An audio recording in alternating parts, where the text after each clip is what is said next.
Hello friends, welcome to Zana's Recipes.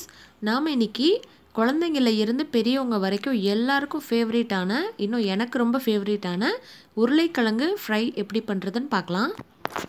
உருளைக்கிழங்கு fry வந்து எவ்வளவு பிடிக்குமோ அது போல சில பேருக்கு வந்து நிறைய சொதப்பல்ஸ் வருவதில்ல. அதாவது பிகினர்ஸ்க்குலாம் வந்து கண்டிப்பா அந்த உருளைக்கிழங்கு ஃப்ரை வந்து நல்லாவே வராது. நல்லா வர்றதுக்கான டிப்ஸை வந்து நான் இன்னைக்கு சொல்றேன், கேட்டுக்கோங்க.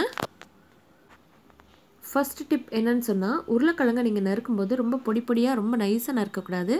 அதே போல் தாளிக்கிற சமயத்தில் நீங்கள் யூஸ்வலாக பொரியலுக்கு சேர்ப்பீங்கள்ல ஆயில், அதை வந்து கொஞ்சம் எக்ஸ்ட்ராவாக 2 ஸ்பூன் சேர்த்துருங்க.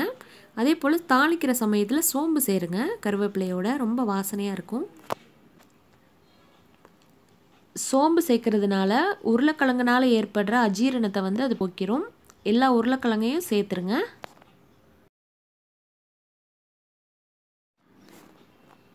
இது ரொம்ப முக்கியமான டிப்ஸுங்க. உருளைக்கிழங்கு வேகிற சமயத்தில் நீங்கள் மஞ்சள் தூள், மிளகாய் தூள், உப்பு தூள் ஆட் பண்ணிடுங்க. தனியாக மேரினேட்லாம் பண்ண வேண்டிய அவசியம் கிடையாது. உருளைக்கிழங்கு வேகிற சமயத்தில் நீங்கள் மசாலாவை ஆட் பண்ணிங்கன்னா தான் உங்களுக்கு வந்து உருளைக்கிழங்குல வந்து உப்பு, காரம் எல்லாம் நல்லா பிடிச்சு நல்லா கரெக்டான பக்குவத்தில் இருக்கும். அப்புறம் முக்கியமான டிப்ஸ் என்னன்னு சொன்னால், சில பேர் உருளைக்கிழங்கு வந்து வேக வைக்கிற சமயத்தில் தண்ணியை தெளித்து விட்டு வேக வைப்பாங்க. அது சீக்கிரமாக குக் ஆகி ரொம்ப மசிஞ்சிரும். உங்களுக்கு வந்து உருளைக்கிழங்கு வந்து அப்படியே பீஸாக அழகாக எடுத்து சாப்பிட்றதுக்கு நல்லாவே இருக்காது. ஆயிலே வந்து நல்லா குக் ஆகிற மாதிரி மூடி வச்சுருங்க.